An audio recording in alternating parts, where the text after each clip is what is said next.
오늘 말씀 전하도록 하겠습니다. 오늘은 종려주일이자 고난주간이 시작되는 날입니다. 예수님이 나를 위하여 죽으셨다. 1년의 한 주는 특별히 절제하고 구별하여 그리스도의 십자가, 그 사랑을 깊게 알게 가는 복된 주간 되게 되시기를 바랍니다. 오늘은 종려주일을 맞이하여서 성경 전체에서 가장 복받은 인생, 어쩌면 성경에 나오는 가정들 중에 가장 복받은 가정 중 하나, 마가라 하는 요한의 가정을 여러분께 좀 소개해 드리려 합니다. 오늘 본문에 이제 마가가 나오는데, 이 마가는 사도행전에서 갑자기 나온 인물이 아닙니다. 그의 가정 이야기는 예수님의 순환받으신 예루살렘에서부터 시작됩니다. 오늘 말씀 안에는 축복과 위로가 담겨져 있습니다. 말씀을 통하여서 여러분의 가정의 새 비전과 또 새 기도 제목을 품는 시간 되게 되시기를 바랍니다. 예수님께서 잡히시던 밤에 마가복음에 보면 제자들이 다 예수를 버리고 도망하니라 라고 나와 있습니다. 여러분, 예수님을 그날 부인하고 도망간 자는 가룟 유다뿐만 아니었습니다. 12제자 다 모두 예수를 버리고 떠나간 순환의 밤이었습니다.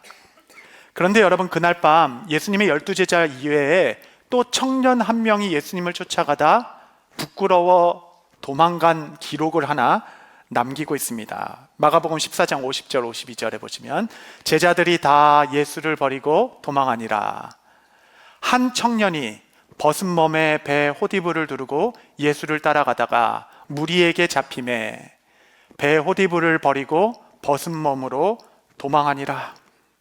한 청년이 예수님을 막 쫓아가다가 놀라서 옷도 다 벗어 제끼고 벌거벗으로 도망갔다라고 얘기합니다. 이 청년이 누구일까? 여러분, 이 말씀은 오직 마가복음에만 기록되어 있습니다. 이 청년은 전통적으로 마가복음을 기록한 요한 마가일 것이다, 우리는 생각합니다. 만약 이것이 마가 자신이라면 왜 마가는 이 자신의 부끄럽고 벌거벗은 모습을 스치듯 익명으로 기록해 두었을까요? 자기 이름도 밝히지 않고. 여러분, 이런 일들은 복음서에 종종 나옵니다. 사도 요한도 자기 자신의 이름을 요한이라고 적지 않고 요한복음에 그의 사랑하는 제자라는 별칭으로 그의 이름을 대신하였습니다. 그래서 성경에 보면 그의 사랑하는 자가 예수의 품에 의지하여 누웠느니라. 요한은 왜 자기의 이름을 넣지 않고 그의 사랑하시는 자라는 표현을 썼을까? 깊게 묵상해 보면 아마도 예수님께 사랑받는 그 자리를 자신이 독점하려는 것이 아니라 그의 사랑하는 자라는 표현으로 활짝 열어줘서 이 자리는 나뿐만 아니라 여러분, 당신의 자리입니다. 하나님의 사랑, 그리스도의 사랑을 받는 그를 의지하여 품에 누운 자리는 여러분의 자리입니다. 여러분의 복음입니다. 라는 그런 의미를 담았던 게 아니겠습니까? 동일하게 이 마가복음에서도 예수님을 부인하고 벌거벗고 도망간 자는 단지 유다뿐만 아니라, 단지 12제자뿐만 아니라 나도, 말씀을 읽는 당신도 그날 밤 예수를 버리고 도망간 자 중에 하나입니다. 그래서 그리스도의 십자가는 제자들만의 십자가가 아니라 바로 나의 십자가요, 여러분을 향한 은총입니다 라고 이 성경이 여러분을 초청하고 있는 것은 아니겠습니까? 여러분, 말씀을 읽는다라는 것은 계속 그 말씀 안에서 내 자신을 찾아가는 과정이라 하겠습니다. 단지 그 이유로 이 청년이 마가일 것이다 라고 보는 것은 아니라 성경적 근거가 이렇게 산발해서 몇 군데 있습니다. 예수님께서 잡히시기 전에 최후의 만찬을 가진 곳이 바로 이 마가의 어머니 마리아의 집이다라고 전해지고 있습니다. 예수님께서 이제 마지막 유월절 식사를 하시기 위하여서 처소를 찾는데 제자들을 앞서 보내면서 성내로 들어가면 물깃는 하인을 만나게 될 것인데 그를 쫓아가 나의 객실이 어디 있는가 물으라 라고 하였습니다. 흥미롭죠? 예수님은 우리가 머물 것을 좀 요청해봐라 라고 하지 않고 마치 나의 집을 부르는 것처럼 나의 객실이 어디 있는가 말하라 하였습니다. 그 주인은 마침 큰 다락방이 있는 집을 갖고 있었는데 그 다락방을 열어 그들을 영접하게 되죠. 여러분, 그 다락방이 기독교 역사에 있어서 가장 축복된 장소가 되었습니다.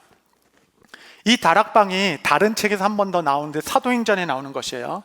사도행전 1장에 그 유명한 120명의 제자들이 약속된 성령을 기다리며 함께 전혀 기도에 힘썼던 장소, 다락방에 모였다라고 얘기하는데 그 다락방에는 정관사가 붙어 있습니다. 더 룸 이렇게 써 있어요. 그 다락방, 그러니까 많은 다락방 중에 하나가 아니라 그 다락방에서 다시 모였다라고 표현하고 있습니다. 여러분, 예루살렘이 그렇게 크지 않습니다. 여러분 성지학습 가보면 아시겠지만 도보로 1시간만 돌아도 이렇게 전체를 돌아볼 수 있는 크기이죠. 거기에 그 다락방 120명이 모일 수 있는 장소, 그곳에 성령 강림하심으로 최초의 신약교회가 세워진 그 장소, 우리는 그 장소를 뭐라고 부르죠? 마가의 다락방 이렇게 부르죠. 사도행전 1장에는 이게 마가의 다락방이다 이렇게 써 있지 않습니다. 그럼 이걸 왜 마가의 다락방이라고 부르는가? 그것을 알려면 사도행전 12장으로 가야 돼요. 그때 보면 이제 야고보가 헤롯에게 참수를 당해요. 순교를 당하고 베드로는 옥에 갇혀져 있습니다. 교회는 위기를 경험하게 했죠. 당시 교회는 한 집에 다 같이 모여서 늘 기도하는 대로 함께 기도했습니다. 당시 교회는 건물이 없었죠. 그 집이 바로 교회였습니다. 사도들이 늘 기도하고 모였던 그 장소, 사도행전 12장 12절 말씀해 보시면, 깨닫고 마가라 하는 요한의 어머니 마리아의 집에 가니 여러 사람이 거기에 모여 기도하고 있더라. 여기서 마가 마리아의 집, 그 다락방, 그래서 사도행전 12장 1장 이 순환의 시간들이 다 연결돼서 그 초대교회가 발흥했던 그 성만찬의 장소가, 그 다락방이 마가의 어머니 마리아의 집이었을 것이다. 우리는 그렇게 생각합니다. 다시 돌아가 보면 그 순환의 밤에, 예수께서 잡히시던 밤에 성만찬을 나누고 예수께서 기도하러 가실 때 그 집 주인 아들이었던 마가도 호기심이었던지 아니면 예수님을 향한 열정이었던지 그 뒤를 이렇게 종용히 쫓다가 그가 사로잡히는 것을 보고 놀라서 옷을 다 벗어벗기고 그를 부인하고 도망간 사건을 스스로 기록하고 있는 것이죠. 여러분, 마가의 어머니 마리아의 집이 복을 받았습니다. 이제부터는 마가 마리아라고 부르겠습니다. 마리아가 너무 많아가지고 마가 마리아. 예수님께서 유월절 식사하실 곳을 찾을 때 우리나라 번역은 객실, 내 객실이 어디 있는가 라고 했지만 새 번역은 아주 한국적으로 번역을 했어요. 내 사랑방이 어디 있는가, 사랑방이라고 했습니다. 예수님께서 마가 마리아의 집을 내 사랑방이라 부르셨고, 그래야 그 방을 기꺼이 열고 유월절 만찬을 대접하기를 기뻐했던 것뿐인데 그날 그 집에서 세족식이 이루어졌고 우리가 평생 기억하고 주님 올 때까지 기념해야 할 복음, 성만찬이 그곳에서 열리게 되었습니다. 또 이 장소는 예수님께서 승천하신 후 120명의 제자들이 함께 모여 약속된 성령을 기다렸던 그 장소, 역사의 첫 번째 교회가 발흥했던 그 초소. 여러분, 이 120명이나 되는 많은 사람들이 도대체 며칠이나 기도했을까? 여러분은 별로 관심 없겠지만 전 이런 게 관심 있어요. 도대체 120명의 뒷바라지가 이게 쉬운 일이 아니잖아요. 예수님께서는 유월절 전날 저녁에 운명하시다 돌아가셨고 유월절 지난 첫날에 부활하셨습니다. 그리고 유월절에서부터 50일이 지난 날이 오순절이에요. 성령께서 오순절에 임하셨죠. 예수님께서 부활하시고 제자들과 40일을 이 땅 가운데 함께 하셨습니다. 그래서 40일은 함께 지나시면서 승천하시면서 오직 기도로 기다려라 하였으니 오순절까지 남은 기다는 열흘이었습니다. 열흘. 여러분, 10일 동안 120명이나 되는 적지 않은 수가 날마다 마음을 같이하여 전혀 기도에 힘쓸 수 있도록 누군가는 그들의 뒷바라지를 해야 했고 누군가는 그들을 돌봐주고 열어주고 또 섬겨줘야 하는 일을 했어야 했겠습니다. 마가 마리아 그 어머니는 그들을 섬겼을 것입니다. 여러분, 순모임을 가정에서 하면 정말 3시간만 순모임해도 집안이 폭탄 맞은 것처럼 막 애들이 막 커튼 잡아당겨서 봉 떨어져 있고, 그거 굉장히 스트레스잖아요. 여러분 아시죠?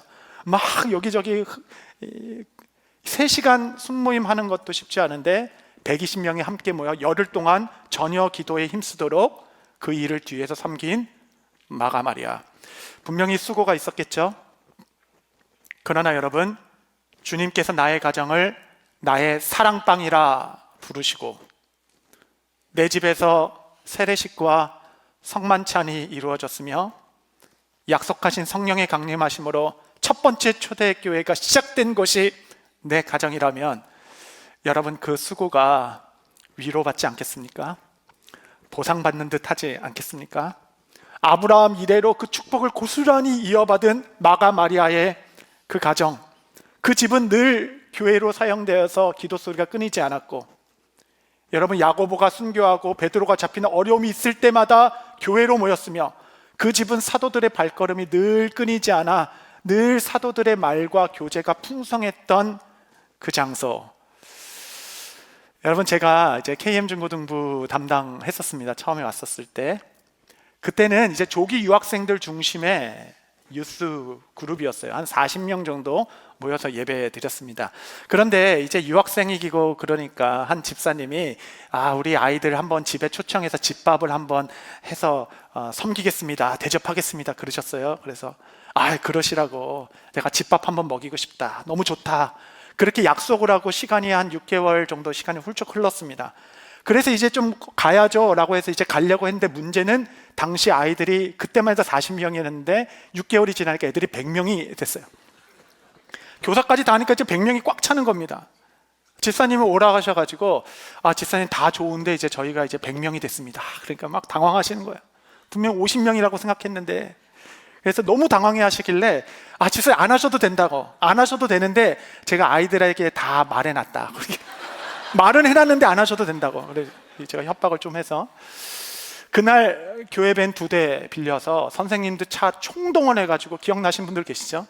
그날 아이들을 다 그야말로 때려 싣고 100명이 그 집을 가서 점령해서 2층, 집이 넓었어요. 1층 베이스먼트, 그 다음에 그 야외까지 테이블을 쫙 깔고 아이들이 진짜 먹기 시작하는데, 여러분, 지금 KM 중고등부 애들은 좀 귀티가 나요. 그때 애들은 다 유학생 출신 막 레슬링 하는 애들, 막 그런 애들을 다 모아놔가지고 집밥으로 먹이기 시작하니까 이 진짜 시커먼 놈들이 눈치도 없이 먹기 시작하는데, 적당히 먹어야지.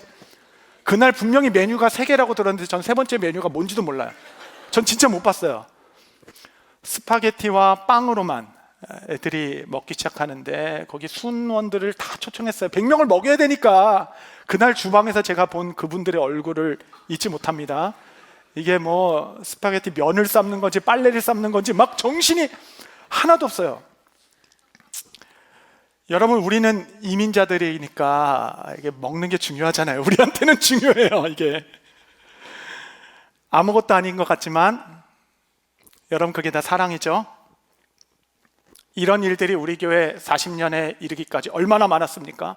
얼마나 많은 성도들이 자기 집을 오픈하여서 성도들을 모여서 격려하게 하고 기도회로 열고 먹이고 세워주는 일들로 하나님의 나라, 그의 나라가 얼마나 견고하게 세워졌으며 교회가 여기까지 얼마나 든든히 세워졌습니까? 여러분, 하나님의 나라는 뭐 이렇게 대단한 헌신들로 이루어지는 것이 아니라 내게 하나 더 준 것으로 성도들과 나누기 시작하고 섬기고 먹이고, 왜 이렇게 마음이 끌리는지, 마음이 짠하여서 뭐라도 좀 돕고 싶어서 그냥 내가 할 수 있는 밥이라도 함께 지어서 함께 나눈 것뿐인데, 내가 심고 베푼 것에 비하여 돌아보니 주님께서 우리 가정에 하나님 나라에 하신 일이 놀랍도다.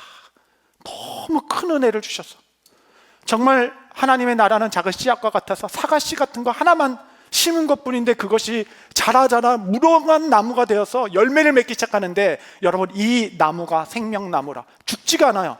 마르지가 않아서 시절을 쫓아 열매를 계속 맺히는 겁니다. 그래서 우리는 작은 씨앗으로 한 번 섬긴 건데 그 열매는 영원히 주님 오실 때까지 열매가 마르지 아니하니, 그 작은 섬김으로 말미암아 우리는 영원히 주님을 기뻐하고 영원히 주님을 찬양하게 되는 것입니다. 성도 여러분, 그날 마가 마리아가 집안을 열어서 유월절 식탁을 제자들에게 베푼 것뿐인데 그 축복의 씨앗이 심기고 자라나 주님 오실 때까지 그날을 기념하라, 주님 오실 때까지 그날을 기억하라. 그때는 그 섬김이 어떤 열매 맺을지 그는 절대 몰랐지만 천국에서 주님과 함께 매주 예배가 풍성히 일어날 때마다 그 열매가 떨어지지 않아서 영원히 주님을 찬양하는, 영원히 주님을 예배하는 열매를 보게 될 때 그 가정이 얼마나 복되다 하시겠습니까? 주께서 쓰시겠다 하실 때 풀어놓아 자유롭게 하는 것, 그게 파송입니다. 그의 삶이 얼마나 감사한지. 여러분이 마가 마리아에게, 가정에게 임한 축복은 거기서 끝나지 않습니다. 그녀의 아들 마가는 로마식 이름이고 요한은 히브리식 이름입니다. 마가의 어머니의 섬김으로 말미암아 그 집에는 사도들의 발길이 끊이지 않았습니다. 여러분, 사도들이 모여서 무슨 말 했겠어요? 야, 너 그때 기억나냐? 예수님께서 갈릴리 폭풍이 걸어오실 때 나 사실 되게 두려웠어. 그때 기억나냐? 예수님께서 허리춤에 수건을 두르시고 내 발을 씻기 시작할 때 너 함께 울고 함께 웃으면서 예수님의 얘기로 풍성하지 않았겠습니까? 이후 마가는 사도들과 친분이 생기게 돼요. 그래서 베드로 전서에는 베드로가 이렇게 얘기합니다. 나의 영적 아들 마가를 나의 영적 아들이라, 이렇게 이야기합니다. 그리고 이것이 인연이 되어서 마가는 바울과 바나바의 첫 번째 선교 여행의 수행원으로 동참하게 됩니다. 사도행전 13장 4절 5절 보시면 말씀, 두 사람이 성령의 보내심을 받아 실루기아에 내려가 거기서 배 타고 구브로에 가서 살레미에 이르러 하나님의 말씀을 유대인의 여러 회당에서 전할세 요한을 수행원으로 두었더라. 지난주 말씀 여러분 기억나시죠? 안디옥 교회는 바울과 바나바를 선교사로 세워 파송했습니다. 그는 선교사가 아니었어요. 그런데 긴 여행을 가다 보니 수행원, 돕는 자로 도우미가 필요했던 겁니다. 바울과 바나바는 그 마가를 데리고 전도 여행을 떠나게 됩니다. 지도를 한번 좀 보여주시면, 여기 좀 작지만 오른쪽 끝에 보시면 여러분 이 지도에 이제 익숙해지셔야 됩니다. 안디옥에서 실루기아 항구로 가서 빨간색 배를 타고 구브로 섬에, 사이루스죠, 구브로 섬에 갔죠. 거기서 살레미와 바보, 페포스 이 두 지역에서 복음을 전합니다. 그리고 배를 타고 다시 육지로 가는 거예요. 빨간색 올라가면 버가까지 올라가는 전도의 여정을 시작하게 된 것입니다.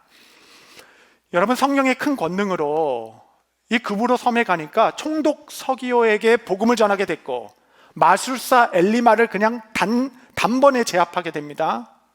성령의 역사가 힘있게 일어나는 그때에 생각지도 않게 팀 내 미묘한 갈등이 시작되기 시작했는데 그 갈등의 중심의 선자가 바로 이 요한 마가였습니다.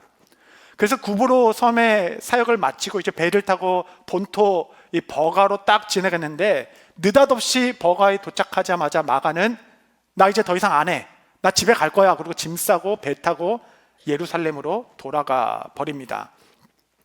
여러분, 도대체 구브로에서 무슨 일이 있었길래 전도행을 시작하자마자 돌아가는 상황을 보고 마가는 자기의 집으로 모든 것을 포기하고 도망갔을까? 여러분, 바울은 나중에 그 전도행 여정을 이렇게 회상합니다. 나는 강도의 위험도 당했습니다. 유대인들의 살인의 협박도 받았습니다.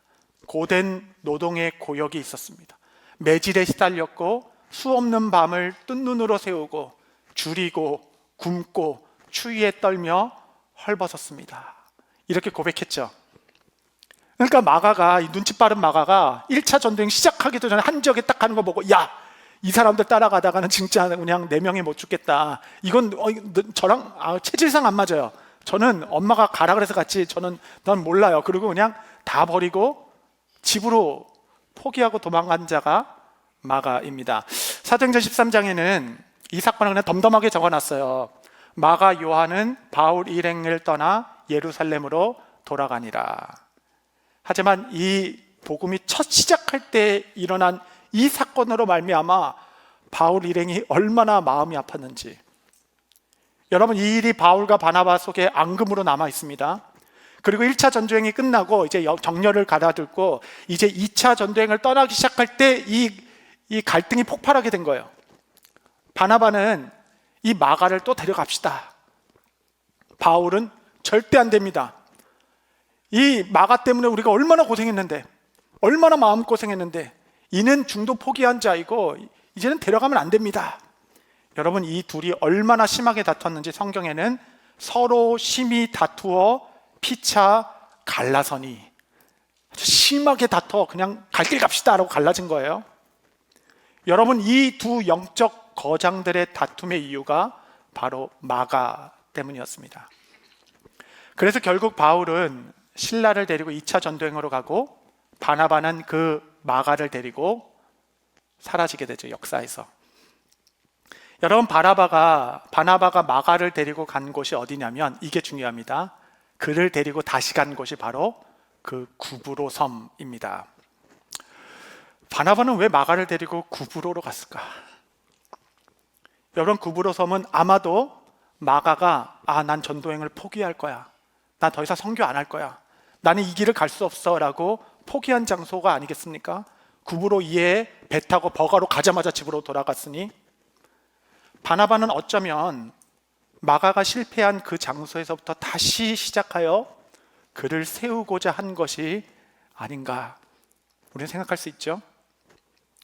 여러분, 마가에게 있어서 호리불을 두르고 예수님을 쫓다가 그냥 헐레벌떡 놀라서 벌거벗고 도망간 것이 그의 1차 실패였다면, 전도행 중간에 중도 포기, 나 집에 갈래 한 것은 그의 2차 실패가 아니겠습니까? 그러나 여러분, 마가의 인생이 거기서 끝나지 않았습니다. 바나바는 정말 격려의 사람이었어요. 그는 son of encouragement, 그는 실패함과 넘어짐도 있었지만 그를 구브로 섬에서부터 다시 양육하여 세우기를 포기하지 않았던 권위자가 바로 바나바였습니다. 마가는 바나바와 함께 전도행을 다니며 크게 성장해 나갔습니다. 시간을 지난 후 마가는 성장하고 또 성장하여 바울과 동역자가 됩니다. 사도 바울은 골로새서 빌레본서에서 마가를 다시 언급하는데 뭐라고 얘기하냐면, 나의 동역자 마가, 함께 동역하는 마가라고 얘기합니다. 그리고 사도 바울은 유언과 같이 그의 삶의 마지막으로 쓴, 유언장과 같이 쓴 성경이 디모데후서죠. 디모데후서 4장, 디모데후서 중에서도 가장 마지막 말, 바울은 이렇게 기록합니다. 4장 10절 11절, 데마는 이 세상을 사랑하여 나를 버리고 데살로니가로 갔고, 그리스게는 갈라디아로, 디도는 달마디아로 갔고, 누가만 나와 함께 있느니라. 디모데한테 얘기하는 겁니다. 디모데야, 내가 올 때에 마가를 데리고 오라. 그가 나의 일에 유익하니라. 디모데야, 너는 속히 내게 오라. 나의 날이 얼마 남지 않았다. 말한 후에 너가 올 때 꼭 마가를 데리고 오라. 그가 나의 일, 여기서 나의 일이 어디 있겠어요? 그 하나님의 일이죠. 그가 하나님의 일에 유익하다. 사도 바울은 자기가 순교할 것을 알고 있었습니다. 나의 삶은 순교로 마무리하게 되나 나를 이어 복음을 다음 세대로 힘있게 전할 복음의 일꾼, 그 마가를 데려와라. 내가 그에게 꼭 당부해야 할 말이 있고, 내가 꼭 가르쳐야 할 말이 있고, 내가 끝 전해야 될 그 말이 있다. 마가를 데려오라. 그가 하나님의 나라에 유익하니라.